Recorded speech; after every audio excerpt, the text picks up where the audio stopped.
اما بعد، عشاء کے بعد کی ان مجالس میں نماز میں خشوع اور خضوع پیدا کرنے کے عنوان پر گفتگو کا ایک سلسلہ چل رہا ہے۔ آج کا درس بھی اسی سلسلہ کی ایک کڑی ہے۔ اس کا عنوان ہے وضو کرنا۔ ہر نمازی آدمی وضو کرتا ہے، لیکن اس کو وضو کے معارف کا صحیح پتہ نہیں ہوتا، جس کی وجہ سے اہتمام کے ساتھ وضو ہر بندہ نہیں کرتا۔ بھگتانے والی بات کر دیتے ہیں، اعضاء گیلے کرنے والی بات ہو گئی اور ہم اسے وضو سمجھ لیتے ہیں، حکم پورا ہو جاتا ہے، لیکن اس کی جو تجلیات ہیں، جو نور ہے، وہ حاصل نہیں ہوتا۔ مسند احمد کی یہ روایت ہے، فرمایا مفاتیح الجنہ الصلاۃ، کہ جنت کی جو کنجیاں ہیں وہ نماز ہے، اور اسی میں فرمایا وہ مفاتیح الصلاۃ الطہور، اور نماز کی کنجیاں وہ طہارت ہے۔ تو گویا اس روایت میں فرمایا گیا کہ جنت کی کنجیاں نماز ہیں اور نماز کی کنجیاں طہارت ہے۔ اب طہارت کا ایک حصہ تو ہم نے گزشتہ کل پڑھ لیا، یہ بھی وضو کی طہارت کا ایک دوسرا حصہ ہے۔ تو آج ہم وضو کے بارے میں کچھ پڑھیں گے، کچھ بات چیت رہے گی۔ وضو نماز کا مقدمہ ہے، وضو نماز کا مقدمہ ہے۔ جتنا اہتمام سے انسان وضو کرے گا اتنا ہی اہتمام سے نماز پڑھنے کی توفیق ہوگی۔ آپ ایک بندہ ایسا نہیں پیش کر سکتے کہ جو وضو تو اہتمام سے نہ کرتا ہو اور نماز اہتمام کی نصیب ہو جاتی ہو، یہ نہیں ہو سکتا۔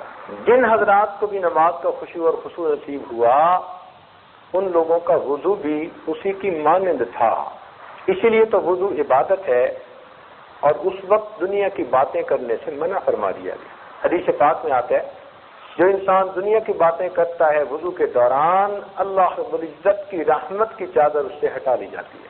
تو اس لیے وضو کے درمیان ہرگز دنیا کی باتیں نہیں کرنی چاہیے، عبادت سمجھ کے کرنا چاہیے۔ وضو پانی کے ساتھ کروایا گیا، اور بھی کسی چیز سے کروا سکتے تھے۔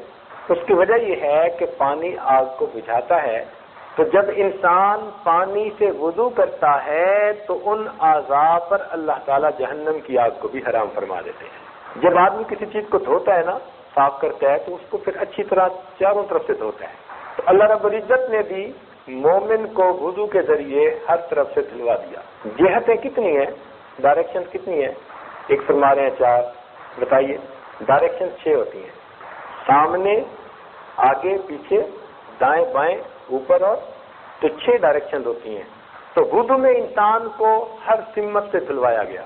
مثال کے طور پر چہرہ سامنے تھا، دھویا گیا۔ گردن کا مسا، گردن پیچھے تھی تو مسا کروایا گیا۔ دائیں طرف کا ہاتھ دھویا گیا، بائیں طرف کا ہاتھ دھویا گیا، اوپر کا سر دھویا گیا، نیچے کے پاؤں دھوئے گئے۔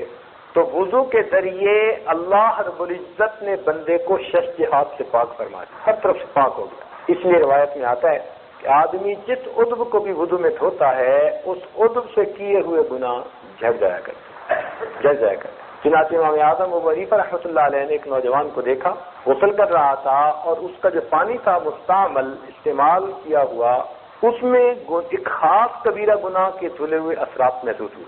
وہ نوجوان ملنے آیا، حضرت نے اس کو نصیحت فرمائی کہ تم زنا سے بچو، یہ کبیرہ گناہ ہے۔ اس نے توبہ کی، واقعی مجھ سے گناہ سرزد ہوا تھا، آج کے بعد میں اس گناہ کو کبھی نہیں کروں گا۔ اس واقعے کے بعد امام اعظم ابو حنیفہ رحمۃ اللہ علیہ نے وضو کے مستعمل پانی پر کو مکروہ ہونے کا فتویٰ دے دیا کہ اس میں گناہ جھڑتے ہیں نا، تو وہ پھر پانی مکروہ ہوتا ہے، اس کو دوبارہ استعمال نہیں کر سکتے۔ اسی لیے شریعت میں اپنے کپڑوں کو وضو کے پانی سے بچانے کا حکم دیا گیا کہ کپڑے بالکل پاک صاف رہنے چاہیے۔ بلکہ بعض مشائخ تو وضو کرتے ہوئے اور کپڑا استعمال کر لیتے تھے، اور نماز کے لیے مستقل صاف پاک علیحدہ چیز رکھتے تھے۔ تو اپنے کپڑے جتنے پاک ہو، اس لیے کہ پاک پروردگار کی بارگاہ میں حاضری ہے، جتنا انسان پاک ہوگا ظاہر سے اور باطن سے، اتنا ہی نماز میں اس کو اللہ تعالیٰ کا قرب نصیب ہوگا۔ تو وضو میں انسان نماز کے لیے تیاری کرتا ہے۔ آپ اگر غور کیجئے تو عام طور پر کام کرتے ہوئے جو اعضاء ننگے رہتے ہیں، کھلے رہتے ہیں، وضو میں ان کو دھلوایا گیا۔ 4 فرض ہیں وضو کے۔ چہرے کا دھونا فرض ہے، ہاتھوں کا کونیوں تک دھونا فرض ہے، پاؤں کا دھونا فرض ہے، سر کا بعض ائمہ کے نزدیک پورے سر کا، امام اعظم کے نزدیک چوتھائی سر کا مسح فرض ہے۔ تو یہ فرائض ہیں، اور عام طور پر کام کاج کے دوران یہی اعضاء کھلے رہتے ہیں۔ اب کھیتی میں جو آدمی کر رہا ہے کام، اس نے اپنی دھوتی یا شلوار اوپر چڑھائی ہوگی، مٹی کے اندر کام کر رہا ہوگا، اس کے بازو بھی یہاں تک کھلے ہوں گے، اور کئی مرتبہ اس کے سر پہ بھی ہو سکتا ہے کوئی چیز ہو، چونکہ وہ کسی کا کدال کا کام کر رہا ہے۔ تو جو اعضاء عام طور پر کھلے رہتے تھے ان کو نماز کے وقت دھونے کا حکم دیا گیا۔ شریعت کا حسن دیکھیے کہ پاکیزگی اور طہارت کا کتنا خیال رکھا گیا، اور انسان کو بے جا تکلیف میں بھی نہیں ڈالا گیا۔ یہ بھی تو ممکن تھا کہ ہر نماز سے پہلے غسل کا حکم دے دیتے۔ آداب شاہانہ کا تقاضا تو یہی تھا کہ اس شہنشاہ کے دربار میں حاضری ہے تو حکم دے دیا جاتا کہ تم غسل کر کے پیش ہو جاؤ، مگر نہیں، ان اللہ بالناس لرؤوف الرحیم، بندوں کی کمزوری کا خیال رکھا گیا، ان کے عذر کا خیال رکھا گیا۔ تو جو اعضاء چھپے رہتے ہیں عام طور پر ان کو چھوڑ کر شریعت نے آسانی کر دی۔ یہ دیکھیے الدین کلہ یسر، الدین یسر، دین جو ہے سراسر آسانی ہے۔ اور میڈیکلی بھی اگر آپ غور کریں تو جو اعضاء ہر وقت کھلے رہتے ہیں انہی پر جراثیم زیادہ جو ہے وہ لگ جاتے ہیں، اور ان جسم کے اعضاء کے ذریعے جراثیم باقی جسم میں پہنچتے ہیں۔ تو ایک آدمی اگر دن میں 5 مرتبہ ان اعضاء کو دھو رہا ہے تو سبحان اللہ اس کو کتنی صفائی نصیب ہو رہی ہے۔ تو پانی کے ذریعے جسم کے اعضاء کو دھلوایا گیا، اور اس کا نام وضو رکھا گیا۔ وضو میں جو 4 اعضاء کو دھلوایا گیا، اس کی ایک حکمت علماء نے اور بھی لکھی۔ وہ فرماتے ہیں کہ سیدنا آدم علیہ السلام جو شجر ممنوع تھا اس کی طرف پاؤں سے چل کر گئے تھے، پاؤں سے چل کر گئے تھے، اور ہاتھ سے شجر ممنوع کو توڑا تھا، اور منہ سے اس کو کھایا تھا، اور توڑتے ہوئے سر کے اوپر اس کے پتے ٹچ ہوئے تھے۔ تو جن جن اعضاء سے وہ شجر ممنوع لگا تھا، اللہ رب العزت نے ان اعضاء کو دھونا فرض فرما دیا تاکہ میرے بندوں کو یاد رہے کہ تم اب نماز کے ذریعے میری معراج حاصل کر رہے ہو، تمہارے جد امجد سے بھول ہوئی تھی، اس بھول کی وجہ سے ان کو ہم نے جنت سے دنیا میں بھیج دیا تھا، اب تم بھول کے میرے حکموں کو نہ توڑنا، کہیں تم دوبارہ جنت سے محروم نہ کر دیے جاؤ۔ تو اس لیے وضو کرتے ہوئے ہمیں وہ بات یاد دلائی جا رہی ہے، تم اس کو یاد رکھنا، بھول نہ جانا۔ ان کو ملی ہوئی تھی جنت، لیکن پھر ان کو زمین پر بھیج دیا گیا، اب تم اس کو دوبارہ حاصل کرنے کے متمنی ہو تو تم اس بات کو یاد رکھو، کہیں تم ایسے کام کی طرف نہ جانا جس سے تمہیں منع کر دیا گیا ہے، کیونکہ ہر گناہ وہ شجر ممنوع بھی مانند ہے۔ ہم اگر اس کے مرتکب ہوں گے تو گویا ہم نے اس شجر ممنوع کو ہاتھ لگایا، اس کو ٹچ کر دیا۔ تو ہمیں عبرت دلائی گئی ہے وضو کے ذریعے سے، یاد دہانی کروائی گئی ہے۔ بعض علماء نے کہا کہ وضو میں ہاتھ دھلوائے گئے تاکہ موت کے وقت مال دنیا سے ہاتھ دھونے آسان ہو۔ ہاتھ دھونے پڑ جاتے ہیں نا، کمایا اس نے نصیب دوسرے کا، جواب یہ دے گا مزے وہ اڑائے گا۔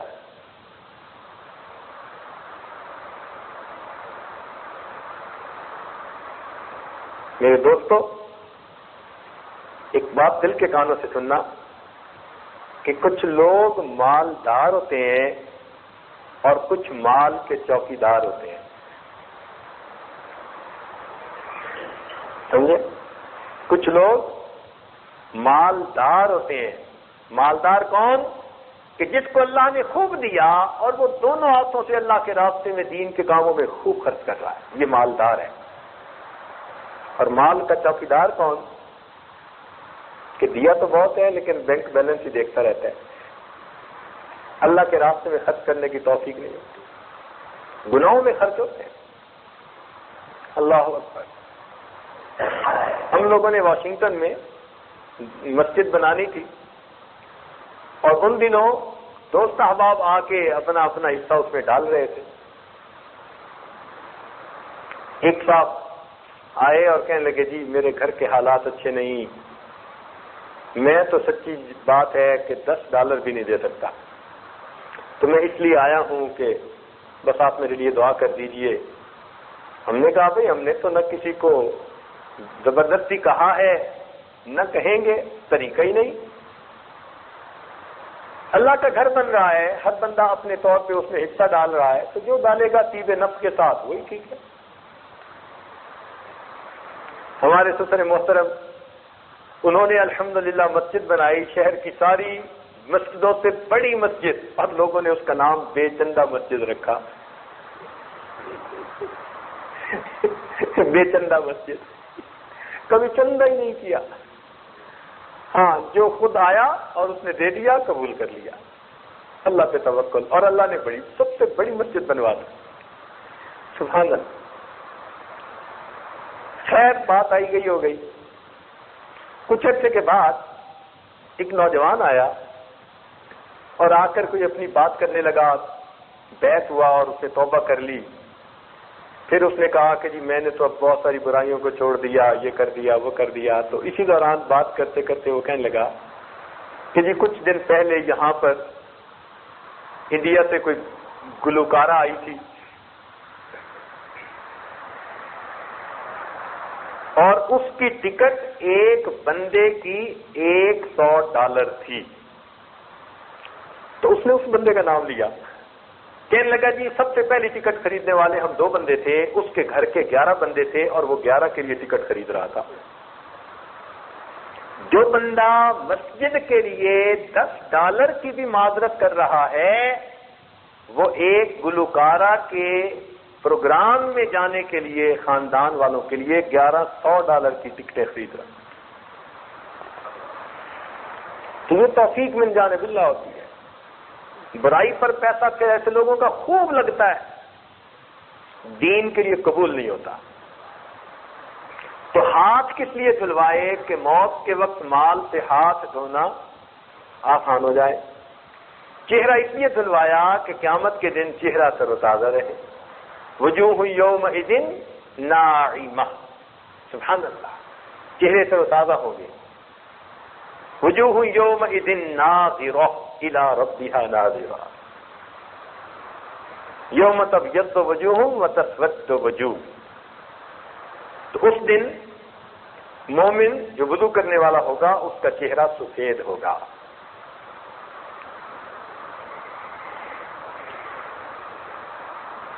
پاؤں اس لیے دھلائے کہ پل صراط پر قیامت کے دن گزرنا آسان ہو جائے، اور سر اس لیے جو ہے مسح کروایا کہ قیامت کے دن عرش کا سایہ نصیب ہونا آسان ہو جائے۔ تو بعض علماء نے وضو کی یہ حکمت لکھی۔ کام وضو میں ہے 4 فرض، اگر آپ غور کریں تو 4 اعضاء میں سے 2 علمی اعضاء ہیں اور 2 عملی اعضاء ہیں۔ حضرت قاری مطیب رحمۃ اللہ علیہ نے خطبات حکیم الاسلام میں یہ بات لکھی، وہ فرماتے ہیں کہ انسان کے جو چہرے کے اعضاء ہیں یہ علمی اعضاء ہیں، یہ علماء کی بستی ہے۔ تو آنکھیں ہوئی، کان ہوئے، زبان ہوئی، یہ سب کے سب یہ علماء کی بستی ہے۔ اس سے علم، یہ ذرائع علم ہیں، ان سے علم حاصل کیا جاتا ہے، ذرائع علم ہیں۔ اچھا، دین کے معاملے میں سماع کو بڑی اہمیت حاصل ہے۔ یہ بھی ایک نقطہ عرض کرتا چلوں کہ دین کے معاملے میں سماع کو بڑی اہمیت حاصل ہے۔ اس لیے ایسا تو ہوا کہ ایک پیغمبر اسلام نابینا ہوئے، لیکن یہ کبھی نہیں ہوا کہ کوئی پیغمبر اسلام بہرے ہوئے ہو۔ جیسے شعیب علیہ السلام نابینا تھے، حضرت یعقوب علیہ السلام اتنا روئے وَابْيَضَّتْ عَيْنَاهُ مِنَ الْحُزْنِ فَهُوَ كَظِيمٌ، آنکھیں سفید ہو گئی، بینائی چلی گئی۔ تو ایسا تو ہوا کہ انبیاء کرام آنکھوں سے جو ہے وہ بینا نہ تھے، لیکن بہرے نہیں تھے، اس لیے کہ سماعت دین کے اندر بڑی اہمیت رکھتی ہے۔ اب نکتے کی بات سنیے کہ جب حدیث کی روایت کی جاتی ہے نا تو حدیث کی روایت میں سماع ضروری ہے حدیث کے آگے روایت کے لیے. اب مثال سے سمجھیں، اگر ایک محدث ہے اور وہ ساری زندگی حدیث کا سماع کرے اور وہ بڑا ثقہ آدمی ہے اور حدیث کو وہ یکجا کر لے، جمع کر لے، اور اب اپنی جو کتاب لکھی ہوئی ہے اپنے بیٹے کو دے دے اور کہہ دے بیٹا اس میں میں نے تمام وہ حدیثیں لکھی ہیں جو صحیح ہیں سند کے اعتبار سے، میں تمہیں دیتا ہوں، اور ان کا بیٹا اگر کتاب سے حدیث کو نقل کرے گا تو محدثین کے نزدیک یہ روایت کا سلسلہ مقطوع سمجھا جائے گا، کیونکہ باپ سے بیٹے کو سماعت حاصل نہیں، فقط لکھی ہوئی جو ہے حدیثیں حاصل ہے. تو اس سے معلوم ہوا کہ دین کے معاملے میں سماع کتنا ضروری ہے. ایک سے دوسرے نے سنا، دوسرے سے تیسرے نے، تیسرے سے آگے نے، بالکل نقل کرنے والے صاحب تک یہ سلسلہ بغیر درمیان میں کہیں قطع ہونے کے پہنچتا ہے. اس لیے سماع بہت ضروری ہے. اب جو لوگ کتابیں پڑھ کے علم حاصل کر لیتے ہیں اس لیے ان کا علم قابل اعتبار نہیں ہوتا، کچا علم ہوتا ہے. استاد ضروری جس سے انسان ویٹنگ کروائے، دین پائے، دین کو سنے. اس لیے فرمایا الذین یستمعون القول فیتبعون احسنہ ولو اراد اللہ خیرا لاسمعہم. اگر اللہ ان کے ساتھ خیر کا ارادہ کرتا انہیں ہدایت کی بات سنوا دیتا.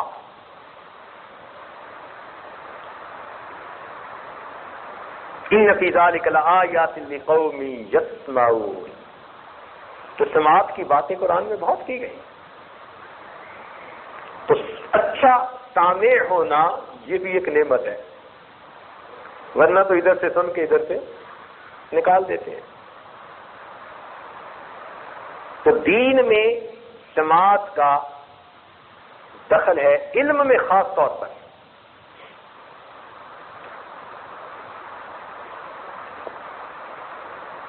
تو وضو میں 4 اعضاء فرض ہیں، جن میں سے 2 اعضاء علمی ہیں اور 2 عملی ہیں. مثلا ہاتھ اور پاؤں یہ دونوں مزدور قسم کے اعضاء ہیں. جو دل دماغ نے بتایا انہوں نے کام کرنا ہے، ان کا اپنا عقل نہیں ہے، یہ حکم کے پابند ہیں کہ یہ مزدور اعضاء ہوئے. اور دیکھو اللہ تعالیٰ نے علماء کی بستی کو اوپر بنایا ہے اور مزدور اعضاء کو نیچے بتایا ہے. ہاتھ پاؤں نیچے ہوتے ہیں نا، تو انسان کے جسم میں بھی اللہ نے ان کو انزل الناس منازلہم، ان کا درجہ اونچا رکھا.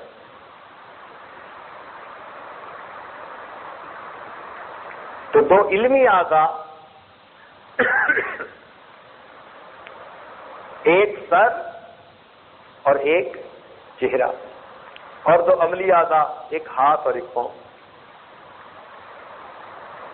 لیکن جب انسان کو پانی نہ ملے تو اس وقت تیمم کا حکم دیا گیا، اور تیمم کے لیے مٹی کو استعمال کروایا گیا. کیوں؟ کہ پانی نہ ملنے کی وجہ سے کوئی ایسی چیز کا حکم دینا ضروری تھا جو پانی سے بھی زیادہ عام اویلیبل ہو بندے کو. ورنہ اگر پانی کی بجائے ایسی چیز دیتے کہ وہ بھی نہ ملتی تو تیمم کیسے ہوتا؟ تو تیمم تو یہ تھا نا کہ چلو پانی نہیں ملتا تو کوئی بات نہیں، یہ تو تمہیں ملتا ہی ہے نا. تو اس لیے اللہ تعالیٰ نے پانی کی جگہ پھر مٹی کو کہا کہ مٹی سے تیمم کر لو. لیکن جب مٹی سے تیمم کروایا تو اب 4 فرضوں کی بجائے اللہ رب العزت نے تیمم میں 2 فرض کر دیے. اس لیے کہ جب کسی چیز کو تبدیل کیا جاتا ہے تو وہ چیز پہلے سے آسان ہوا کرتی ہے. عذر کے بعد اگر کام کو مشکل کر دیتے تو اس کا مطلب ہے عذر کا تو خیال ہی نہ رکھا گیا. عذر کے بعد تو کام میں آسانی ہونی چاہیے نا. تو پہلے 4 فرائض تھے، عذر کے بعد کتنے ہو گئے؟ 2 ہو گئے. اور 2 بھی کون کون سے؟ ایک علمی اعضاء میں سے اور ایک عملی اعضاء میں سے. علمی اعضاء میں سے کس کو چنا گیا؟ چہرے کو. سر کو اس لیے چھوڑ دیا کہ پہلے ہی 1/4 سر کا مسح ہے، پورا عضو نہیں تھوڑے عضو کا مسح کرتے ہیں تو جو پہلے ہی تھوڑا عمل ہے اس کو ویسے ہی معاف کر دیا، اور پاؤں کو اس لیے چھوڑ دیا کہ پاؤں ویسے ہی مٹی کے قریب رہتے ہیں، تو اگر اس کو پھر مٹی سے کروا دیتے تو پھر مٹی پہ مٹی چڑھ جاتی، تو اس لیے عملی اعضاء میں سے پاؤں کو چھڑوا دیا، علمی اعضاء میں سے سر کو چھڑوا دیا، تو تیمم کے اندر دو فرض رہ گئے، ایک چہرے کا مسح کرنا اور ایک ہاتھوں کا کوہنیوں تک مسح کرنا، یہ اس سے تیمم ہو جاتا ہے۔ اب ایک سوال پیدا ہوتا ہے، وضو میں سب سے پہلا فرض کون سا ہے؟ بتائیے۔ منہ دھونا، جزاک اللہ۔ وضو میں سب سے پہلا فرض کیا ہے؟ منہ دھونا، لیکن ہم کرتے کیا ہیں؟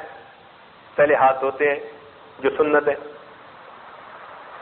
پھر کلی کرتے ہیں جو سنت ہے، پھر ناک میں پانی ڈالتے ہیں جو سنت ہے۔ تو عقل کہتی ہے کہ فرض پہلے ہونے چاہیے تھے، سنتیں بعد میں ہونی چاہیے تھی۔ اشکال پیدا ہوتا ہے نا ذہن میں۔ عقل کیا کہتی ہے؟ سوچ کیا آتی ہے؟ سوچ آتی ہے کہ فرض کی اہمیت زیادہ ہے، ہونا یہ چاہیے تھا کہ فرض پر عمل پہلے کروایا جاتا، سنتوں پر عمل بعد میں کروایا جاتا، جبکہ وضو میں آتے ہی سنتوں پر عمل کروا کے فرض کی باری بعد میں آئی۔ ایسا کیوں ہوا؟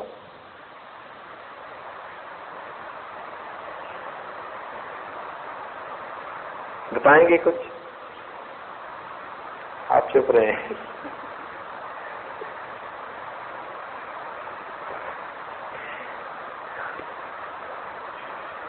اس میں حکمت تھی، دیکھیے ذرا غور کیجیے گا کہ ضروری تو نہیں کہ پانی ہمیشہ ٹوٹی سے پاک صاف ہی مل رہا ہے،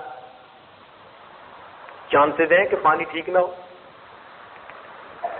آپ کسی تالاب پہ وضو کرنے کے لیے گئے، تالاب کا پانی ٹھیک نہیں تھا، آپ نے جاتے ہی عمل کرنا شروع کر دیا، تو شریعت نے اس میں احتیاط رکھی، کیا کہ جا کر پہلے ہاتھ دھو، جب ہاتھ میں پانی لیں گے تو اس کی رنگت کا پتہ چلے گا کہ نہیں چلے گا؟ اگر بے رنگ پانی ہوگا تو پتہ چلے گا ٹھیک رنگت ہے، اور اگر اس میں کچھ ملا ہوا ہوگا تو رنگ سے فوراً پتہ چل جائے گا کہ بھائی یہ تو پانی کی رنگت ٹھیک نہیں ہے۔ تو ہاتھ دھونے سے کس کا پتہ چلا؟ پانی کی رنگت کا۔ اور منہ میں لینے سے کس کا پتہ چلا؟ پانی کے ذائقہ کا۔ اور ناک میں ڈالنے سے کس چیز کا پتہ چلا؟ پانی کی بو کا۔ اور تین ہی چیزوں سے پانی کے پاک ہونے کا اندازہ ہوتا ہے، اس کی رنگت سے، اس کے ذائقے سے، اور اس کی جب رنگ بھی ٹھیک ہو، ذائقہ بھی ٹھیک ہو، بو بھی ٹھیک ہو تو یہ پاک پانی ہے۔ شریعت نے حکم دیا اب تم منہ دھو کر فرض ادا کر لو۔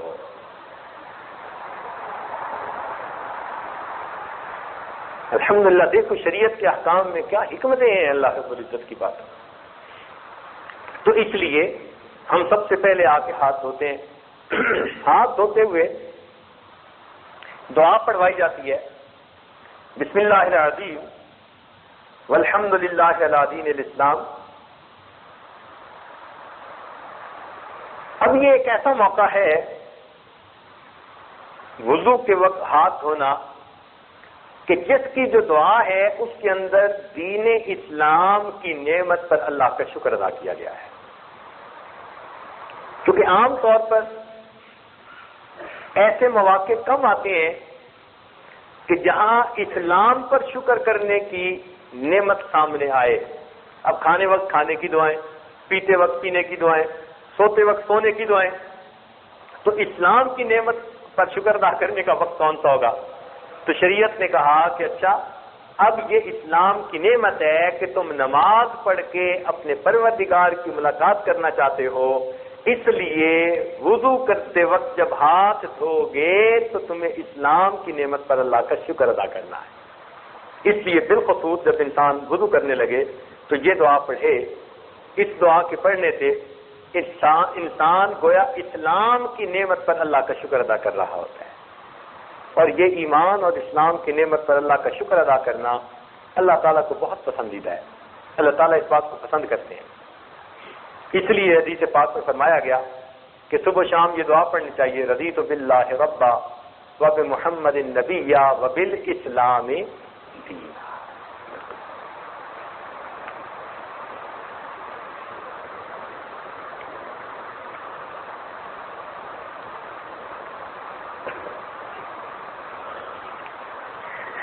علماء نے لکھا ہے کہ تیمم میں دو اعضاء کو اس لیے فرض قرار دے دیا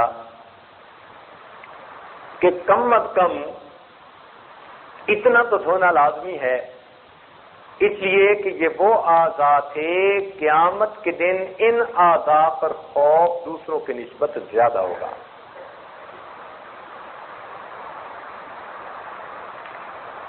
دوسروں کی نسبت زیادہ ہوگا. مثال کے طور پر چہرے یا تو سفید ہوں گے یا پھر تو چہرے پہ سیاہی آئے گی نا, اور خوف کے آثار بھی چہرے پہ سب سے پہلے ظاہر ہوتے ہیں. کسی بندے کو آپ دیکھیں نا تو اس کا چہرہ سب سے پہلے بتائے گا, بعد میں ہاتھ کانپتے ہیں نا, چہرے پہ پہلے اثرات ہوتے ہیں نا. تو چہرے سے پہلے پتہ چلتا ہے کہ خوف ہے اس کے اوپر, اس لیے چہرے کو دھلوا دیا گیا. اور ہاتھوں کو اس لیے دھلوایا گیا کہ نام اعمال یا تو دائیں ہاتھ میں ملے گا یا پھر بائیں ہاتھ میں ملے گا. اور یہ دو ہی پہچان ہوگی, دو چیزیں قیامت کے دن جن کی وجہ سے پتہ چل جائے گا یہ بندہ جنتی ہے یہ بندہ, یا اس کے چہرے کو دیکھ کے پتہ چلے گا یا اس کے ہاتھوں کو دیکھ کے پتہ چلے گا. ہاتھوں کو دیکھ کے کیسے پتہ چلے گا کہ اگر نام اعمال دائیں ہاتھ میں آ گیا تو یہ جنتی ہونے کی نشانی, اگر چہرہ سفید ہو گیا تو یہ جنتی ہونے کی نشانی. کیونکہ جنتی اور جہنمی کے درمیان فرق ان دو اعضاء سے ہونا تھا, اس لیے ان دو اعضاء کو تیمم میں بھی دھلوایا گیا.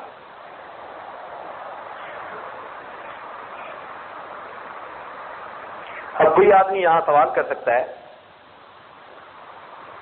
کہ جی پل صراط سے گزرتے ہوئے پاؤں بھی کانپیں گے,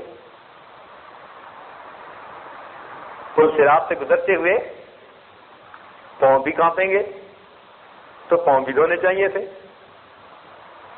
تو علماء نے اس کا جواب لکھا کہ پل صراط سے گزرنے سے پہلے نام اعمال انسان کو دائیں ہاتھ میں مل چکے ہوں گے, لہذا ایمان والوں کے نام اعمال چونکہ دائیں ہاتھ میں ہوں گے, مومنوں کے پاؤں پل صراط پر ہرگز نہیں کانپیں گے, وہ کافروں کے پاؤں کانپیں گے.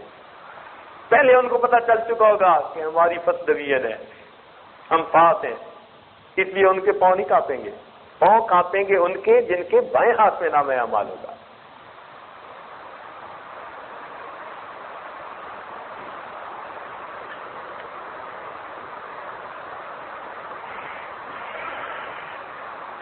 وضو میں مسواک کا کرنا سنت ہے. نبی علیہ السلام نے ارشاد فرمایا کہ تم اپنے منہ کو صاف رکھا کرو اس لیے کہ تم اسے اللہ کا قرآن پڑھتے ہو. اور ایک روایت میں آتا ہے کہ فرشتہ نمازی کے تلاوت کو سنتا ہے حتیٰ کہ وہ فرشتہ اس کے اتنے قریب ہو جاتا ہے کہ اس تلاوت کرنے والے قاری کے ہونٹوں پہ اپنے ہونٹ رکھ دیتا ہے, اتنا قریب ہو جاتا ہے اللہ کے کلام کی شوق میں. اگر اس نے مسواک نہ کیا ہو تو فرشتہ ایسا نہیں کرتا, پیچھے رہ جاتا ہے. اور اگر اس نے مسواک کیا ہوگا تو فرشتہ اس کے اتنے قریب ہو کر اللہ کا قرآن سن رہا ہوگا. اس لیے جو اللہ کا قرآن پڑھنے والے حضرات ہیں ان کو اپنا منہ ضرور صاف کرنا چاہیے مسواک کے ذریعے سے. نبی علیہ السلام نے ارشاد فرمایا اگر مجھے امت کی تکلیف کا احساس نہ ہوتا تو میں ہر نماز میں مسواک کا کرنا فرض قرار دے دیتا. اس سے کیا اندازہ ہوتا ہے کہ نبی علیہ السلام کتنا اہتمام چاہتے تھے. تو ہمیں مسواک کا بہت اہتمام کرنا چاہیے. ایک بات ذہن میں رکھنا, دو سنتیں ہیں, منہ کو صاف رکھنا بھی سنت ہے اور منہ میں مسواک مارنا بھی سنت ہے. کئی لوگ لکڑی کی مسواک تو مارتے ہیں کرتے ہیں لیکن وہ منہ صاف نہیں ہوتے, منہ سے بو آتی ہے. تو سنت ایک تو حاصل ہو گئی، مگر منہ کو صاف رکھنے کی سنت حاصل نہیں ہوئی۔ صاف رکھنا بھی ضروری ہے۔ پہلے زمانے میں غذائیں سادہ تھیں، جو کی روٹی، وہ بھی خشک روٹی، ستو ہوتے تھے، کبھی پانی پی لیا کبھی دودھ پی لیا، تو دانت صاف کرنے آسان ہوتے تھے۔ یہ آج کے دور کی آئس کریمیں نہیں ہوتی تھی، یہ آج کے دور کی مرغن غذائیں نہیں ہوتی تھیں۔ آج کی دور کی غذاؤں سے اپنے منہ کو صاف کرنے کے لیے اگر مسواک کام نہیں پورا کر رہا تو آپ کو چاہیے کہ برش استعمال کریں، اس پر دوائی استعمال کریں، منہ کو بو سے صاف رکھیں۔ بعض دوستوں کو ہم نے دیکھا، وہ کہتے ہیں جی یہ تو انگریزوں کا طریقہ نہیں، ہرگز نہیں۔ منہ کو صاف کرنا یہ شروع سے ہمارے مشائخ کا طریقہ آ رہا ہے، اور یہ نہیں کہ فقط لکڑی کا مسواک کیا جاتا تھا۔ عورتوں میں لکڑی کے مسواک کی جگہ درختوں کی چھال استعمال کی جاتی تھی۔ اب یہ اخروٹ کی چھال وہ اتنا دانتوں کو صاف کر دیتی ہے کہ کتنے میلے دانت کیوں نہ ہو، آپ اخروٹ کی چھال لے کر جو سبز ہوتی ہے اس کو آپ منہ میں لگائیں تو 1 منٹ کے اندر دانت ایسے صاف ہوں گے کہ جیسے آپ کسی ڈینٹل کلینک سے صاف کروا کے باہر نکل رہے ہیں۔ تو عورتوں میں پہلے زمانے سے شروع سے ہی کیکر کی چھال، بادام کے درخت کی چھال، اخروٹ کی چھال، یہ چھالیں استعمال کرنے کا طریقہ رہا، اور ان کے لیے یہی سنت تھی، منہ کو صاف رکھنا۔ تاہم آج کے دور میں عورتیں سمجھتی ہیں کہ مسواک کرنا مردوں کے لیے سنت ہے، اور یہ غلط فہمی ہے۔ مسواک مردوں کے لیے بھی سنت ہے، عورت کے لیے بھی سنت ہے، یہ اچھی طرح ذہن نشین کر لیجیے۔ تو مسواک کی سنت پر آج عورتوں میں بہت عمل کم رہ گیا ہے۔ وہ برش وغیرہ کر لیتی ہیں تو ایک سنت پر عمل ہوا کہ منہ صاف رکھتی ہیں، مگر مسواک والی سنت پر عمل نہیں ہوا۔ تو دونوں پر عمل کرنا ضروری۔ نبی علیہ السلام نے ارشاد فرمایا حدیث پاک میں، تم اپنے منہ کو صاف رکھو گے تو تمہاری عورتیں زنا کا ارتکاب نہیں کیا کریں گی۔ حدیث پاک، ذمہ داری سے عرض کر رہا ہوں، اگر تم اپنے منہ کو صاف رکھو گے تو تمہاری عورتیں زنا کا ارتکاب نہیں کیا کریں گی۔ تو اس لیے دیکھا کہ کچھ دوست فقط مسواک کر لیتے ہیں، منہ کی صفائی کا خیال نہیں کرتے۔ تو دونوں چیزوں کا خیال کرنے، اگر آج کی غذائیں کھانی ہے تو پھر آپ چاہے کوئی منجن لگائیں، کوئی اور دوائی لگائیں، کوئی برش کے ذریعے دوائی لگائیں، جو مرضی لگائیں، منہ کو صاف رکھیے۔ مقصد یہ کہ بدبو نہیں آنی چاہیے۔ اگر بدبو آئی، اللہ کا فرشتہ آپ کی تلاوت کو اس طرح سے نہیں سنے گا۔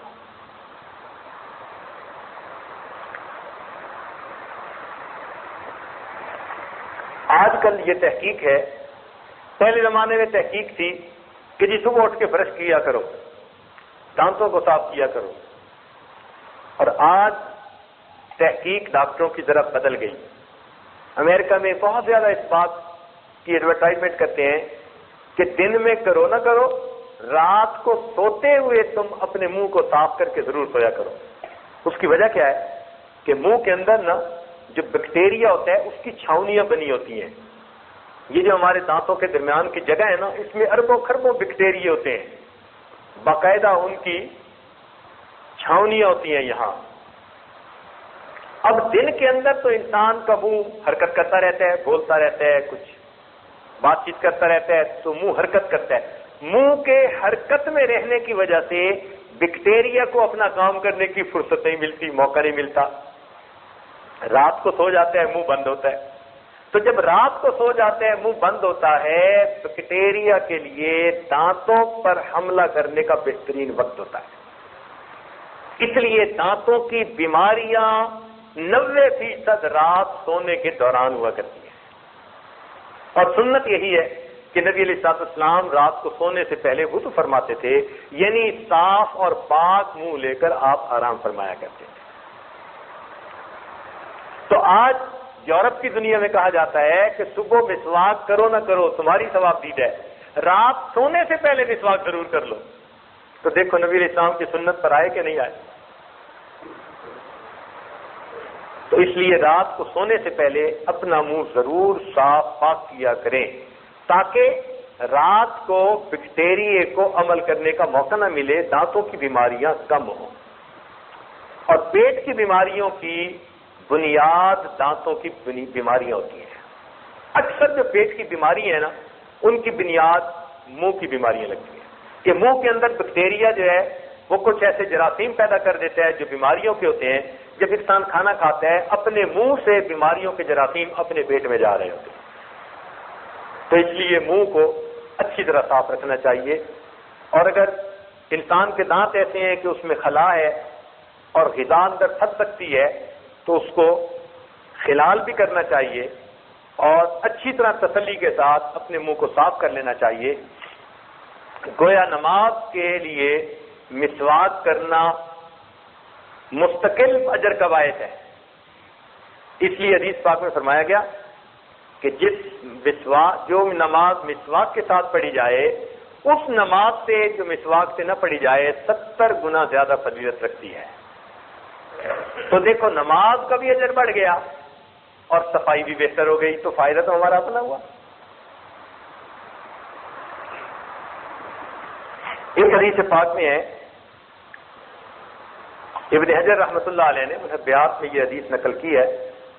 فرماتے ہیں کہ مسواک کا اہتمام کیا کرو، اس میں 10 فائدے ہیں. منہ کو صاف کرتی ہے، اللہ تعالیٰ کی رضا کا سبب ہے، شیطان کو غصہ دلاتی ہے. مسواک کرنے والے سے اللہ تعالیٰ اور فرشتے محبت کرتے ہیں. مسوڑوں کو تقویت دیتی ہے، بلغم کو قطع کرتی ہے، شیطان کو غصہ دلاتی ہے، منہ میں خوشبو پیدا کرتی ہے، صفرا کو دور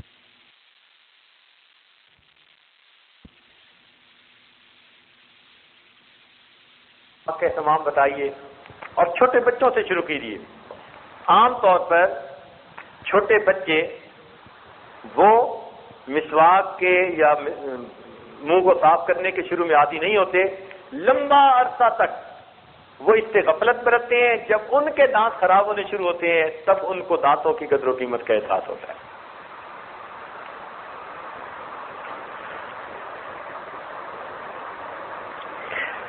حدیث پاک میں فرمایا گیا الوضوء صلاح المؤمن،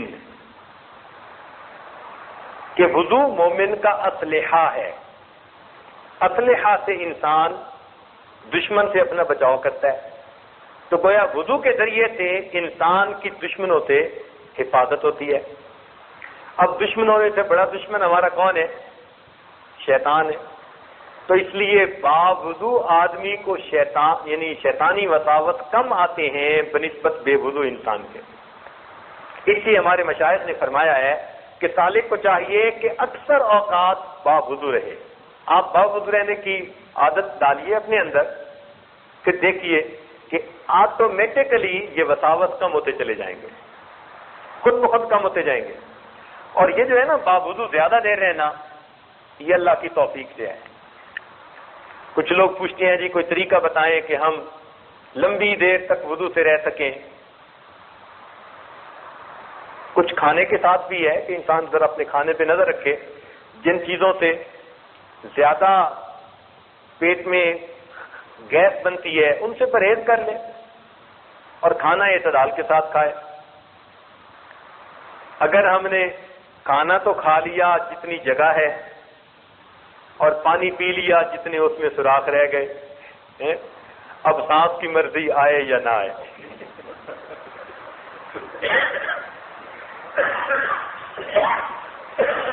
تو ایسی صورتحال میں پھر کیا بنے گا؟ وضو قائم نہیں رہتا، یہ شکوہ کرنے کی ضرورت ہی نہیں ہے. ہمارے اسلاف کا تو یہ حال تھا. عبد الوہاب شیرانی رحمۃ اللہ علیہ اخلاق الصالحین میں لکھتے ہیں کہ ہم نے ایسے لوگوں کا دور پایا، ان کی صحبت اٹھائی جو ہفتے میں 1 مرتبہ بیت الخلاء جایا کرتے تھے. ہفتے میں 1 مرتبہ. اچھا یہاں ایک بات اور بھی عرض کرتا چلوں. ہمارے جسم کی ریکوائرمنٹ بہت تھوڑی ہے. ہم اکثر عادتاً زیادہ کھانا کھاتے ہیں. ہم اکثر عادتاً زیادہ کھانا کھاتے ہیں، عادت بنی ہوتی ہے. علماء نے لکھا ہے کہ جو بندہ 1 کھجور کھا لے اس کو 3 دن تک بھوک کی وجہ سے موت نہیں آ سکتی. 1 کھجور کے اندر اتنی غذائیت ہے کہ ایک کھجور کھا لے تو 3 دن تک بھوک کی وجہ سے موت نہیں آ سکتی، اتنی کیلریز ہوتی ہے. تو ہمارے جسم کی ریکوائرمنٹ ہوتی ہے تھوڑی سی، اور ہم عادتاً زیادہ کھا رہے ہوتے ہیں. آپ کو پتہ ہے کہ جنگل کا بادشاہ شیر ہے اور وہ روزانہ نہیں کھاتا، ہفتے میں 1 مرتبہ. ہمیں ایک صاحب لے گئے لائن پارک دیکھنے کے لیے، تو وہاں میں نے سوال پوچھا کہ ان کو آپ کتنے دنوں کے بعد جو ہے وہ کھانا دیتے ہیں؟ انہوں نے کہا کہ ہر سنڈے کو ہم ان کو کھانا دیتے ہیں، باقی پورا ہفتہ یہ کھا لیں. صحیح حیرانی ہوئی کہ ہم 24 گھنٹے میں 3 دفعہ، ہم بہتر شیر نہیں ہیں.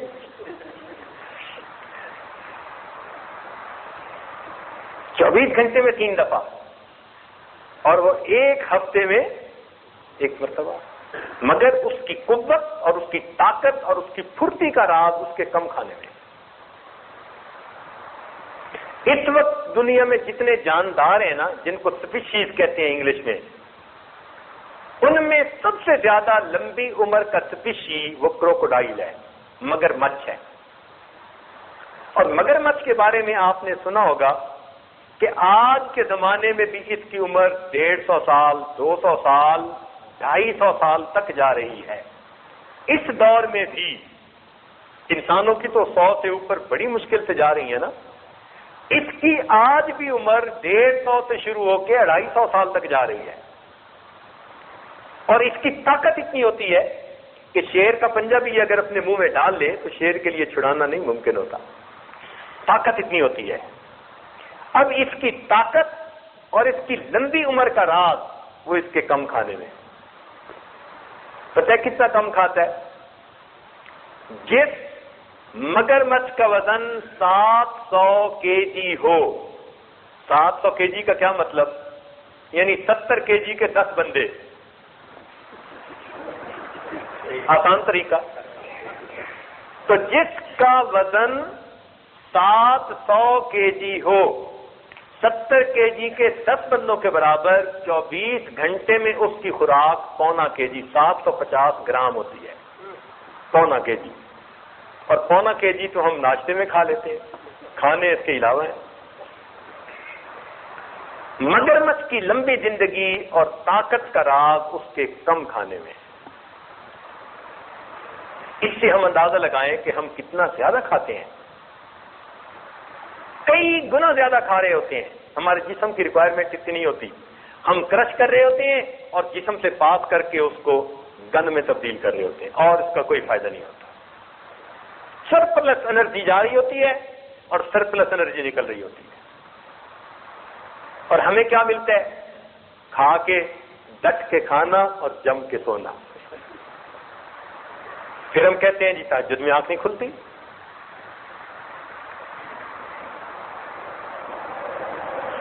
تاتار خانیہ میں ایک عجیب بات لکھی ہے، پیٹ بھرے انسان پر کسی کی نصیحت کا اثر نہیں ہوتا. یہ بڑی عجیب بات ہے. پیٹ بھرے انسان پر کسی کی نصیحت کا اثر نہیں ہوتا، اور پیٹ بھرا انسان کسی پر نصیحت کرے اس پر اس کی نصیحت کا اثر نہیں ہوتا. اور آپ اس کا تجربہ کر لیں. اس عاجز نے 40 سال اب گزرنے والے ہیں، اس وقت یہ بات پڑھی تھی، 40 سال اس کا تجربہ کیا ہے اور اس بات کو بالکل سچ پایا ہے. جو بسیار خور انسان ہوگا نا، وہ جتنا مرضی تقریریں کرے، بات کرے، اس کی نصیحت کا لوگوں پہ کوئی اثر نہیں. وقتی طور پہ ہو ہا واہ واہ کر لیں گے، عمل کے لیے برانگیختہ نہیں ہوں گے. عمل کے لیے برانگیختہ اسی بندے کی بات پر ہوں گے جو کم کھانے والا ہوگا، جس کا اپنا پیٹ خالی رہنے والا ہوگا. اس کو اللہ تعالیٰ یہ توفیق دیتے ہیں، اس کی بات دوسروں کو موٹیویٹ کرنے کا سبب بن جایا کرتی ہے. اس لیے امام شافعی رحمۃ اللہ علیہ فرماتے تھے کہ میں نے اپنی زندگی میں صرف ایک بندے کو دیکھا جو موٹا بھی تھا اور عقل مند بھی تھا، امام محمد رحمۃ اللہ علیہ. اس کے سوا میں نے زندگی میں کوئی موٹا عقل مند نہیں دیکھا. تو انسان کے کھانے کی ریکوائرمنٹ تھوڑی ہے، اس لیے آپ دیکھیں گے کم کھانے والے لوگ ان کا وضو بھی زیادہ رہتا ہے، ان کی نیند بھی کنٹرول میں ہوتی ہے، اور ان کا دماغ شارپ بہت ہوتا ہے، ذرا سی بات پہ وہ فوراً بات کو پک کر لیتے ہیں، فوراً سمجھ جاتے ہیں، ان کا آئی کیو بہت بہتر ہو جاتا ہے۔ چنانچہ امام بخاری رحمۃ اللہ علیہ کے حالات زندگی میں لکھا کہ ایک مرتبہ بیمار ہوئے تو حکیم نے کہا کہ ان کا قارورہ چیک کرنا پڑے گا، فلس چیک کرنی پڑے گی۔ تو جب ان کو چیک کروایا گیا تو حکیم صاحب نے کہا کہ قارورہ سے پتہ چلتا ہے کہ اس بندے نے تو کبھی سالن ہی استعمال نہیں کیا۔ تو شاگرد نے آ کر امام صاحب سے عرض کیا کہ حضرت حکیم صاحب تو یہ کہہ رہے تھے، تو کیا آپ نے سالن کبھی نہیں استعمال کیا؟ فرمایا پچھلے 20 سال سے 5 یا 7 بادام کا مغز یعنی گلیاں نکال کر تو 5 یا 7 بادام روزانہ کھا کر گزارا کر لیتا ہوں۔ 24 گھنٹے کی خوراک امام بخاری رحمۃ اللہ علیہ کی 24 گھنٹے میں 7 بادام تھے۔ 20 سال گزارے اس کے اوپر، اور پھر ذہانت اللہ نے کیا دی تھی، سبحان اللہ سبحان اللہ۔ تو اس لیے کم کھانے میں کئی فوائد ہیں۔ ایک تو انسان کا ہاضمہ ٹھیک رہتا ہے، بار بار وضو کے لیے نہیں بھاگنا پڑتا، اور دوسرا یہ کہ انسان کی یادداشت اچھی ہوتی ہے، نیند کنٹرول ہوتی ہے، پھر اس کی بہت ساری بیماریاں زیادہ کھانے کی وجہ سے۔ اچھا یہ بتائیں کہ آج کل لوگ زیادہ کھانے کی بیماریوں کی وجہ سے زیادہ مر رہے ہیں یا کم کھانے کی بیماریوں سے زیادہ مر رہے ہیں؟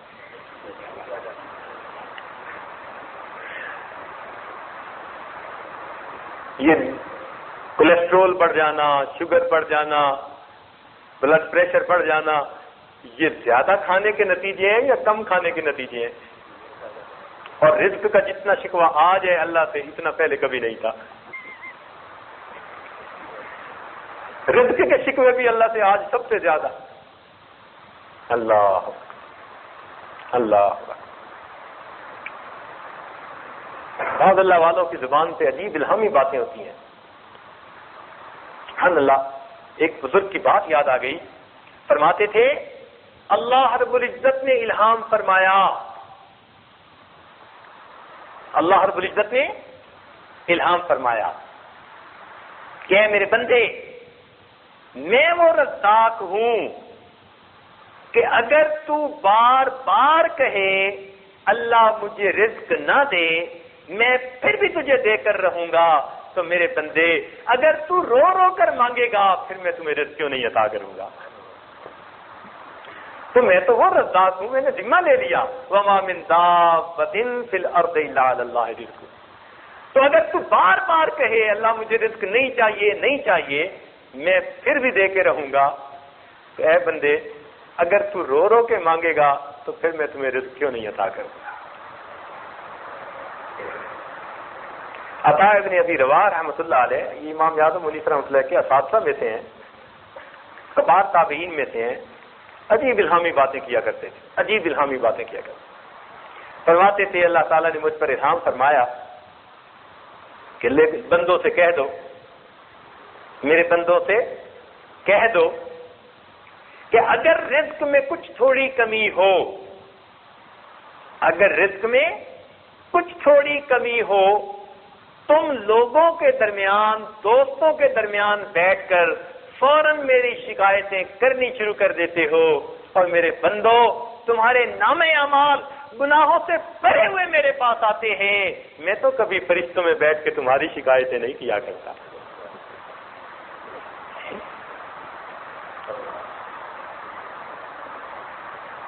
اور واقعی بات ایسی ہے، تھوڑا سا کچھ کاروبار اوپر نیچے ادھر ادھر ہو جائے بس شکوے شروع کر دیتے ہیں۔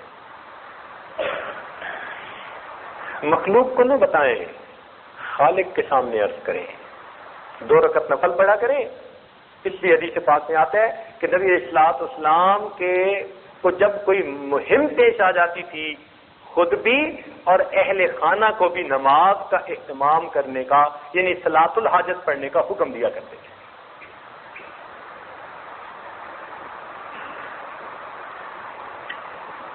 تو باوضو ہر وقت رہنا، اس کے لیے کم کھانا معاون ثابت ہوتا ہے، اور دعا مانگنے کی بھی ضرورت ہے۔ یہ اللہ تعالیٰ کی طرف سے توفیق ہے، دعا مانگے، دعا سے کام حل ہو جاتا ہے۔ ہمارے حضرت مرشد عالم رحمۃ اللہ علیہ، ان کی صحت ایسی تھی سبحان اللہ کہ بہت کم ایسی دیکھنے میں آئی۔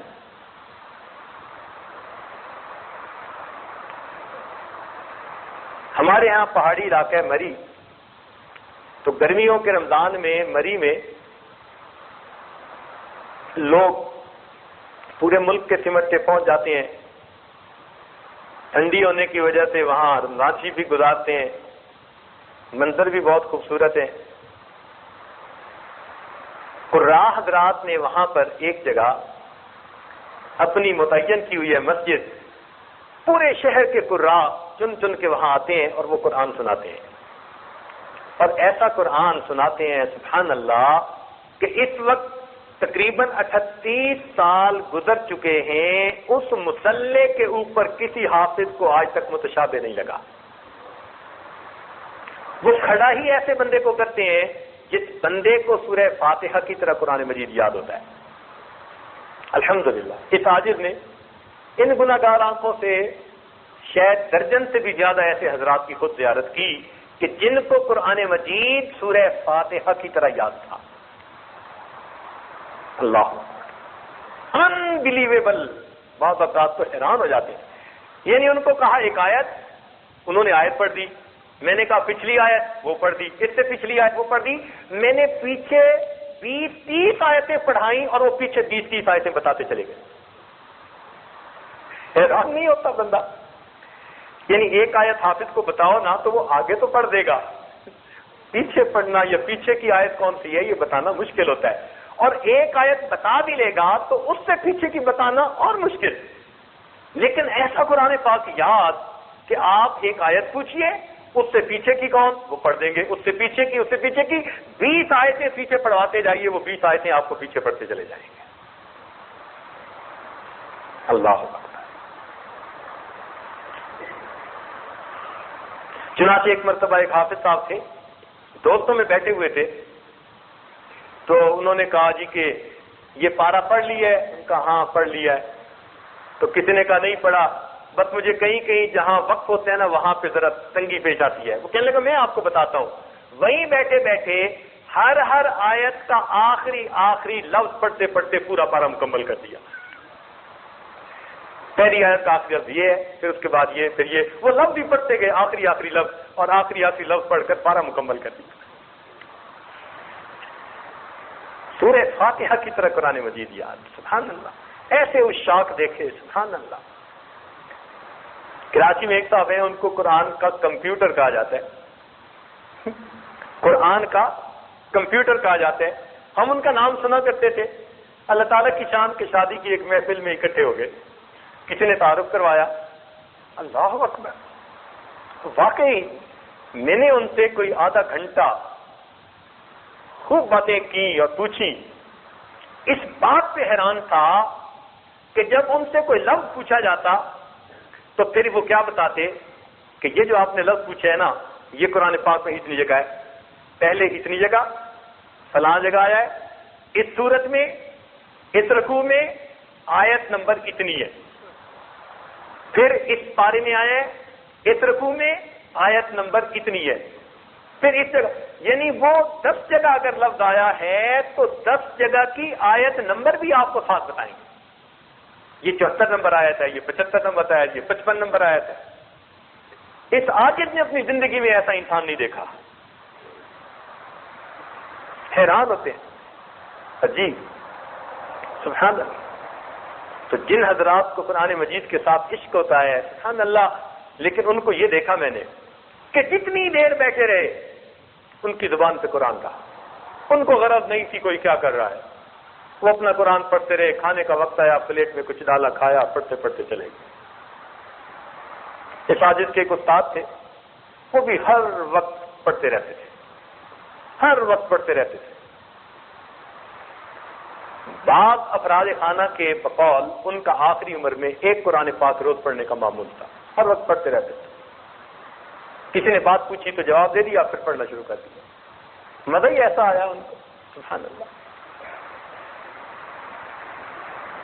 تو وہاں پر ایسے حضرات ہوتے ہیں۔ اب حضرت مرشد عالم رحمۃ اللہ علیہ وہاں تھے، رمضان مبارک کا جو ہے دن ہے،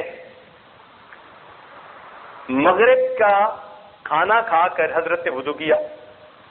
90 سال کی عمر ہو چکی تھی اس وقت، اور 90 سال کی عمر میں سارے دانت اوریجنل تھے۔ 90 سال کی عمر میں سارے دانت اوریجنل تھے۔ ایک مرتبہ میں نے ایک نرم روٹی نکال کے دی، میں نے کہا حضرت آپ یہ کھائیے، تو فرمان لگے مجھے سخت کیوں نہیں دیتے، میرے دانتوں کو کیا ہے؟ تو سخت روٹی نکال کر دی، حضرت فرماتے تھے ہاں میں سخت روٹی کھاؤں گا۔ 90 سال کی عمر میں اوریجنل دانت، کانوں میں کوئی آلہ نہیں لگایا ہوا، کوئی کونے میں بھی بات کرتا تو سن لیتے تھے، اور جب خط ملتا تھا تو اینک اتار کے خط پڑھا کرتے تھے۔ یعنی قریب کی نظر ٹھیک تھی، دور کی نظر جو عمر کے ساتھ ساتھ ایج فیکٹر کی وجہ سے کم ہو جاتی ہے تو دور کے لیے اینک لگاتے تھے، اور قریب کی نظر بالکل تھی۔ اللہ تعالیٰ نے ایسی صحت دی تھی۔ تو مغرب کا کھانا کھا کے وضو کیا، مسجد میں آ گئے، عشاء پڑھی، تراویح پڑھ لی۔ تراویح کے بعد قرآن حفاظ نے سنانا شروع کر دیا، سنتے سنتے حتیٰ کہ سحری کا وقت ہو گیا۔ عرض کیا کہ حضرت اب آپ ہوٹل تشریف لے چلیے، تو میں نہیں، یہیں لوگ سحری کر رہے ہیں، میں یہیں کروں گا سب کے ساتھ۔ وہی کھانا تناول فرمایا۔ کھانا کھانے کے بعد تو صحت مند بندے کو بھی وضو کرنے کی ضرورت پڑتی ہے، تو پھر عرض کیا کہ حضرت اب وضو کے لیے تشریف لے چلیں۔ فرمایا میرا وضو کوئی کچا دھاگا ہے، شوگر کی بیماری ہے، اور مغرب کے بعد وضو کر کے ساری رات جاگ کر پھر سحری کھائی، اور سحری کھانے کے بعد کہا کہ حضرت وضو کی تجدید کر لیں۔ کہنے لگے میرے وضو کوئی کچا دھاگا ہے۔ خاموش ہو گئے ڈر کے مارے، تو ویسے ہی بزدل تھے، ڈرتے تھے۔ تو فجر کی نماز پڑھی، فجر کے بعد حضرت کا درس ہوا کرتا تھا روز بلا ناغہ، کچھ ہو جائے۔ حضرت نے سب کو راہ کو بٹھایا، فرمایا ساری رات تم نے سنایا، اب میں تمہیں قرآن سناتا ہوں۔ ماشاءاللہ پھر درس قرآن عجیب دیا۔ پھر درس قرآن اشراق تک۔ اشراق کی نماز پڑھ کر جب آئے تو اس وقت اپنے کمرے میں آ کر وضو کی تجدید کی۔ مغرب کا وضو کر کے، رات گزار کے، کھانا کھا کے، اشراق کے بعد پھر آ کر وضو کی تجدید کرتے ہیں، حالانکہ شوگر کی بھی بیماری ہے۔ معلوم ہوا ذالک فضل اللہ یؤتیہ من یشاء واللہ ذو الفضل العظیم۔ تو یہ باوضو رہنا یہ اللہ کا فضل ہوتا ہے۔ آپ دعا کریں گے اللہ تعالیٰ آسان کر دیں۔ بار بار دعا کیجیے، 2 رکعت صلاۃ الحاجت پڑھ کے دعا کیجیے، فرض نمازوں کے بعد دعا کیجیے، اللہ تعالیٰ آسان کر دیں، پکی بات ہے۔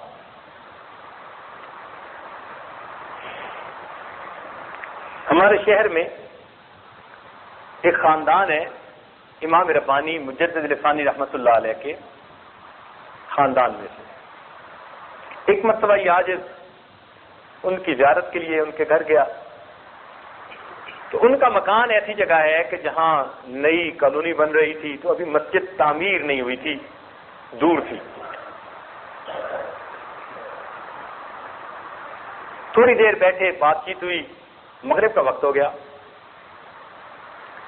تو اس حاجت نے پوچھا کہ جی مسجد ان کا جی قریب تو نہیں ہے، دور ہے، تو ہم ادھر ہی نماز پڑھ لیتے ہیں، ہم اپنے گھر کے قریب مسجد کے بارے میں کچھ قدم اٹھا رہے ہیں، بس دعا کریں اللہ تعالیٰ بنوا دے۔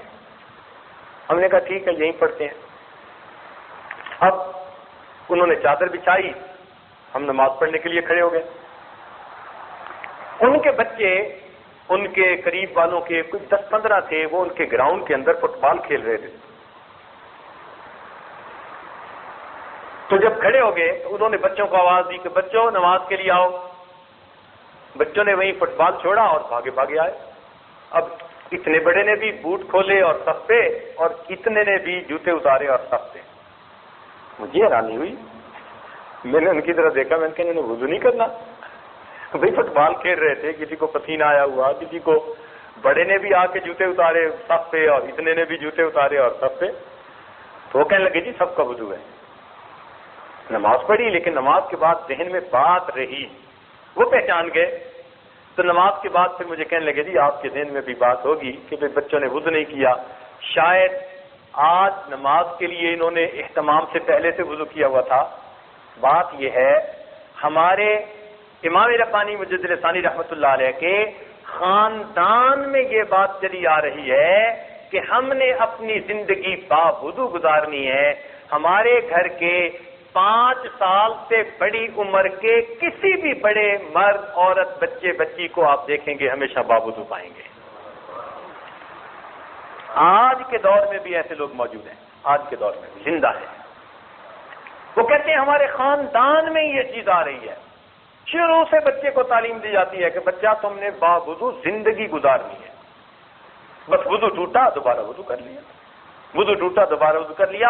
اور نبی علیہ السلام کی سنت مبارکہ بھی یہی ہے. حدیث پاک میں آتے ہیں نبی علیہ السلام نے قضاء حاجت سے فراغت حاصل فرمائی اور اسی وقت مٹی کے ساتھ تیمم فرما لیا جبکہ آپ دریا کے کنارے پر تھے. صحابی نے عرض کیا اللہ کے نبی یہ سامنے تو پانی ہے وضو کر لیتے. فرمایا مجھے کیا معلوم یہاں سے وہاں پہنچتے ہوئے مہلت بھی ملے گی کہ نہیں ملے گی. تو وضو تیمم اس لیے کر لیا کہ وہ وضو کا قائم مقام. تو معلوم یہ ہوتا ہے کہ نبی علیہ السلام بھی کی سنت مبارکہ یہی کہ آپ کی باوضو ہی زندگی گزاری آپ.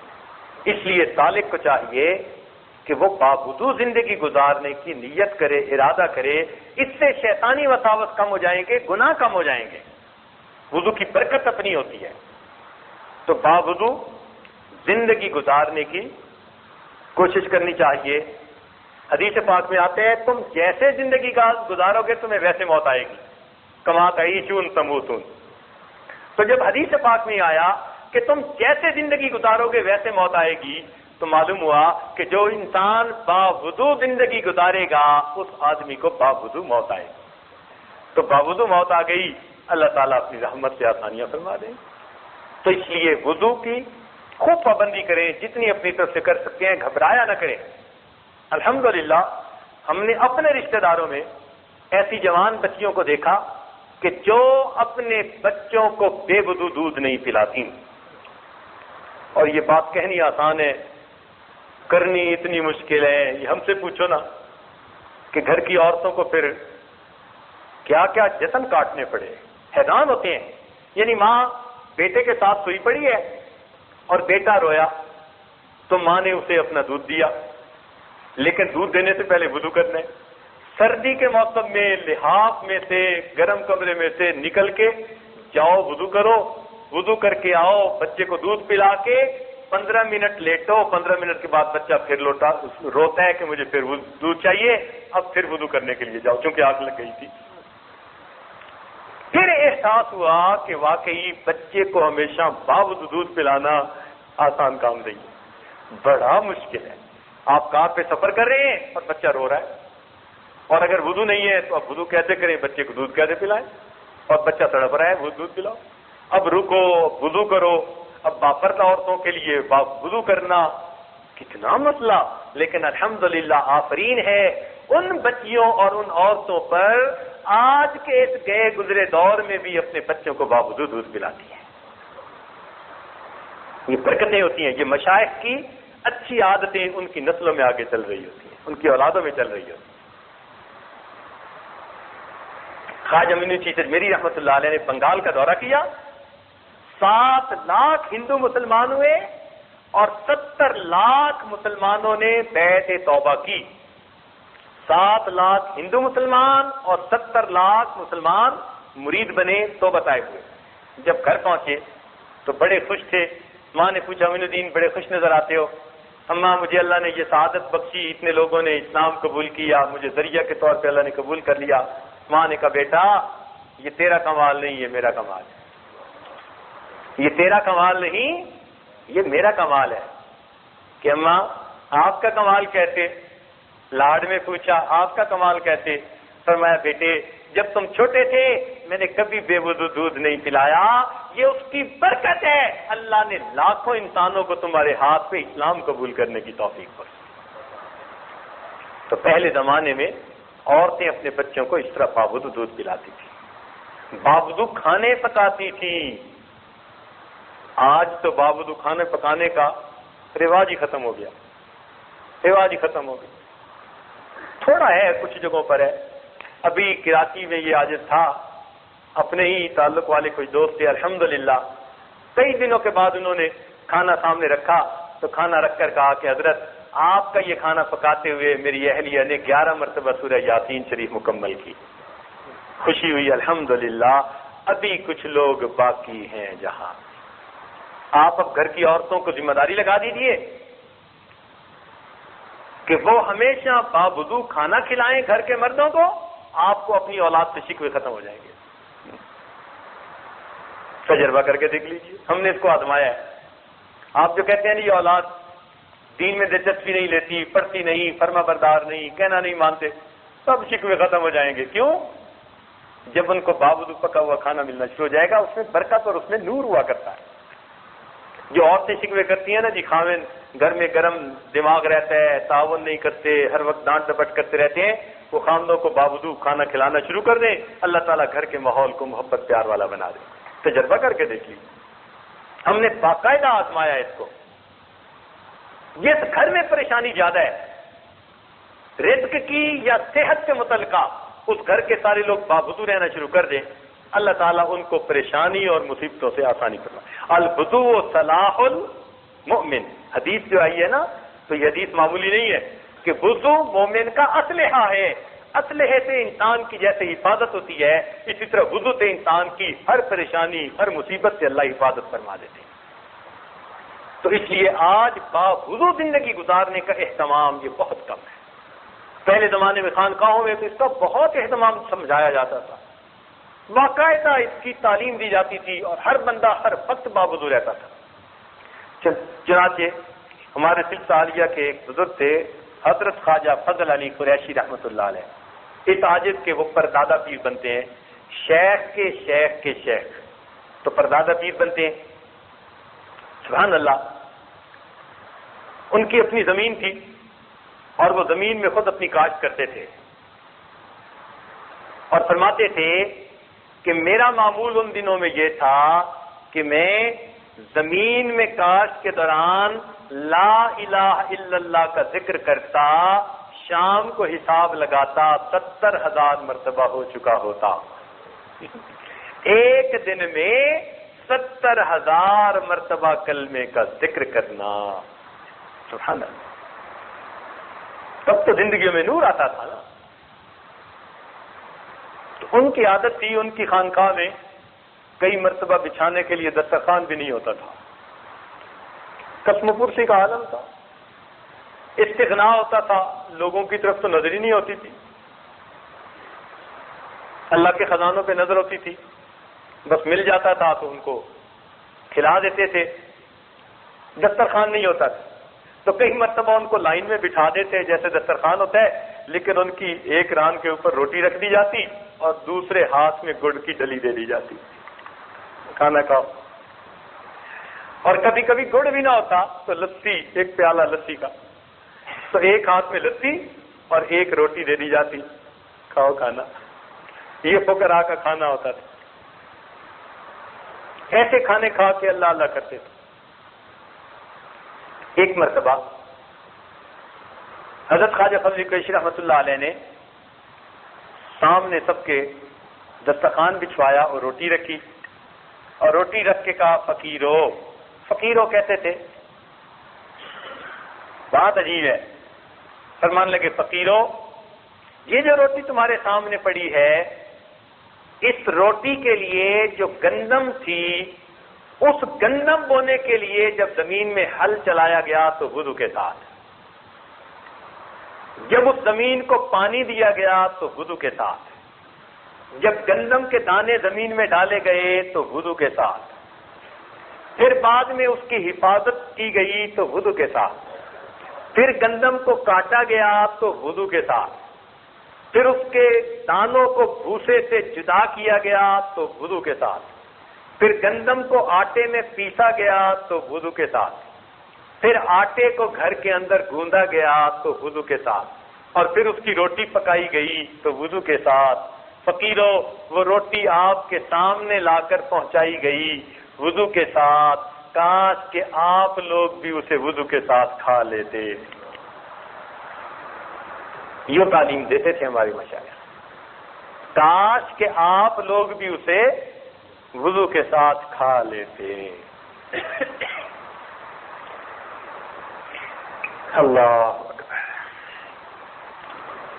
نزہۃ المجالس میں ایک واقعہ پڑھا کہ ایک عیسائی عورت تھی، اس کا بچہ تھا،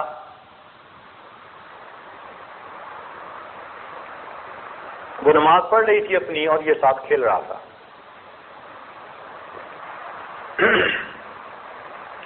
کوئی دشمن تھا، اس نے جب دیکھا کہ عورت تو نماز پڑھ رہی ہے اور اس کا بچہ ساتھ کھیل رہا ہے اور تنور جل رہا تھا، اس نے عداوت کے مارے اس کے بچے کو اٹھا کے تنور میں پھینک دیا۔ یہ دشمنی بہت بری ہوتی ہے، بہت بندے کو اندھا کر دیتی ہے، آنکھوں پہ پٹی بن جاتی ہے، حیوان ہو جاتے ہیں انسان۔ اس عورت نے اطمینان سے نماز پڑھی، نماز پڑھ کے جب تنور کے پاس آئی تو بچہ کھیل رہا تھا، بچے کو اس نے نکال دیا۔ اب لوگوں میں یہ بات بڑی مشہور ہو گئی، کچھ لوگ اس کے پاس آئے، کہنے لگے کہ تجھے یہ مرتبہ کیسے ملا، تجھے یہ مرتبہ کیسے ملا؟ تو اس عورت نے کہا کہ میرے اندر 4 باتیں ہیں، ایک تو میں پوری زندگی باوضو گزارتی ہوں، ہر وقت باوضو رہتی ہوں، دوسرا جب بھی وضو کرتی ہوں تو ہمیشہ تحیۃ الوضو ضرور پڑھتی ہوں، یعنی 2 رکعت نفل پڑھتی ہوں، اور تیسری یہ کہ جس کسی بندے کا کام میں کر سکتی ہوں مشقت بھی اٹھا لیتی ہوں مگر اس کا کام ضرور کر دیتی ہوں، اور چوتھا یہ کہ کوئی بندہ اگر مجھے ایذا پہنچائے تو میں اس پہ صبر کرتی ہوں، شکوے نہیں کرتی۔ اللہ تعالیٰ نے ان 4 باتوں کی وجہ سے مجھے اپنی حفاظت عطا فرما دی ہے۔ ہر وقت باوضو رہنا، وضو کرنا تو اس کے بعد 2 رکعت تحیۃ الوضو پڑھنا، اور جو بھی کسی کے کام آپ آ سکتے ہیں ضرور اس کے کام آئیں، اور اگر کوئی آپ کو ایذا پہنچائے تو اس کا شکوہ نہ کریں، صبر کریں۔ اللہ تعالیٰ نے 4 باتوں کی وجہ سے اس عورت کو یہ حفاظت عطا فرمائی۔ چنانچہ ملا جیوا رحمۃ اللہ علیہ کا واقعہ ہے، حضرت خواجہ باقی بلّہ رحمۃ اللہ علیہ کے مزار کے بالکل قریب ہی لیٹے ہوئے ہیں دہلی میں۔ یہ بادشاہ وقت کے بیٹے کے استاد تھے، بہت سارے ان کے شاگرد تھے۔ اب جب ایسا کوئی عالم ہو نا کہ جس کے معتقد بہت بڑھ جائیں تو جو ادھر بیٹھے ہوتے ہیں نا کرسیوں پہ، ان کے دل کو کچھ ہونا شروع ہو جاتا ہے کہ ان کی فالوئنگ بڑھتی جا رہی ہے، ایسا نہ ہو کوئی بات کر دیں اور بس ہمارے ہاتھ سے یہ چلی جائے۔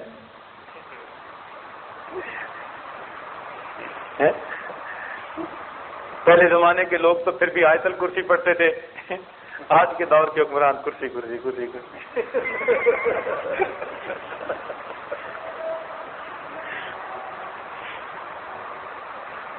تو ان کو بھی کچھ ہوا، انہوں نے کہا اچھا، چنانچہ ایک سپاہی کو بھیجا، جاؤ ملا جیواں کو میرے پاس پیش کرو۔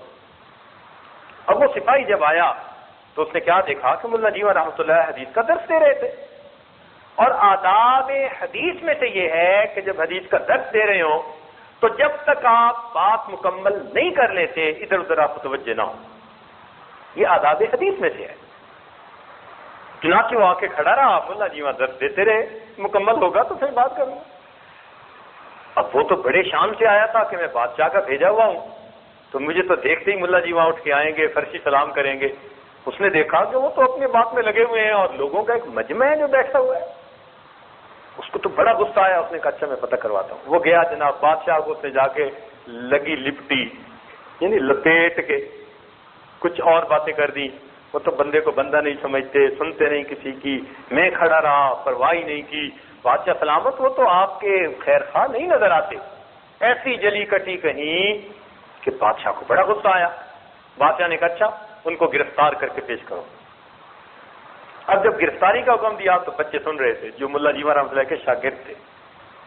اب بچے کھسک گیا کہ میں جا کے استادوں کو تو بتاؤں کہ آپ کی تو گرفتاری کے ورن جاری ہو گئے. اب بادشاہ کے محل کے بالکل ساتھ ہی تو مدرسہ تھا.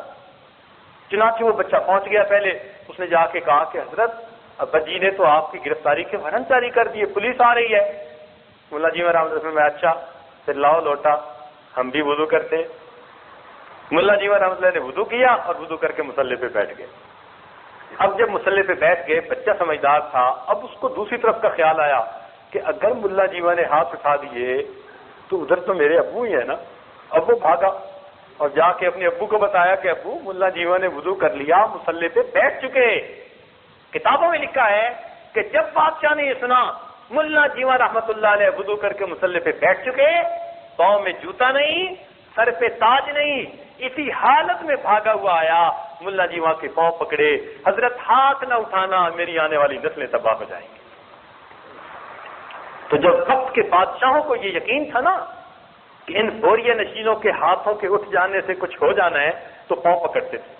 اور آج ان کو پتا ہوتا ہے کہ ان کے آنے سے کچھ نہیں ہونا. اس لیے ہمارے ملکوں میں تحریکیں چلتی ہیں, پولیس والے ویگن کو کھڑا کرو, جتنے ہوتے ہیں داڑھی والے سب کو اتار لو, کچھ نہیں ہوتا. ہم نے اپنی قدر خود گنوائی. اگر ہم نے اللہ سے وہ تعلق جوڑا ہوتا جو اللہ کے اولیاء کا ہے, ممکن نہیں تھی کہ کوئی آدمی کسی کو کم نظر سے دیکھ سکتا.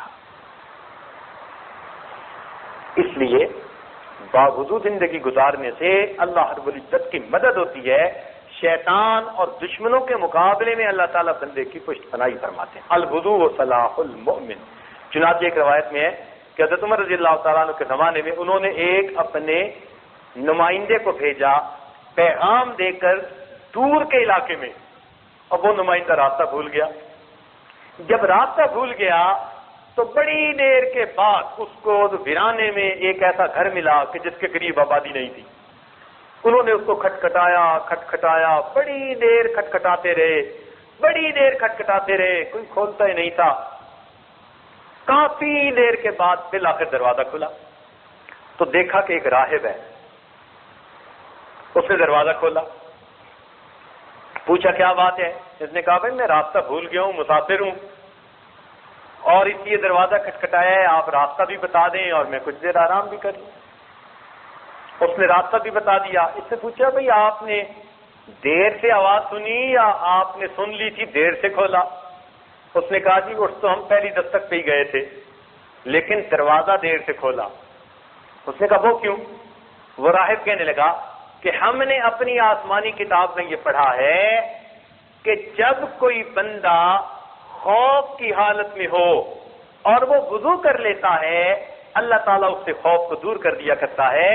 تم اجنبی تھے, ہم نے دیکھا رات کے وقت میں ایک اجنبی دروازہ کھٹکھٹا رہا ہے, ہمیں اپنی مال کا خوف, عزت کا خوف, جان کا خوف, 3 خوف اکٹھے ہو گئے تھے. ہم دروازہ نہیں کھولنا چاہتے تھے. میں نے سب اہل خانہ کو جگایا, چھوٹے سے بڑے, مرد سے عورت, سب نے وضو کیا. جب ہم وضو کر چکے ہم اللہ کی حفاظت میں آ گئے, پھر دروازہ کھولا, اس لیے کہ اب ہمیں اللہ کی حفاظت نصیب ہے. تو اس سے اندازہ لگائیے کہ پہلی آسمانی کتاب والے لوگوں میں بھی وضو کا کتنا اہتمام ہوا کرتا تھا. تو ہم میں تو اور بھی زیادہ اہتمام ہونا چاہیے. لہذا خود بھی باوضو زندگی گزاریے, اہل خانہ کو, بچوں کو بھی اسی ترغیب دیجیے. اللہ رب العزت باوضو زندگی گزارنے کی توفیق عطا فرمائے. جب جانے کا وقت ہو تو باوضو ہی دنیا سے جانے کی توفیق عطا فرما دے. وآخر دعوانا ان الحمد للہ رب العالمین.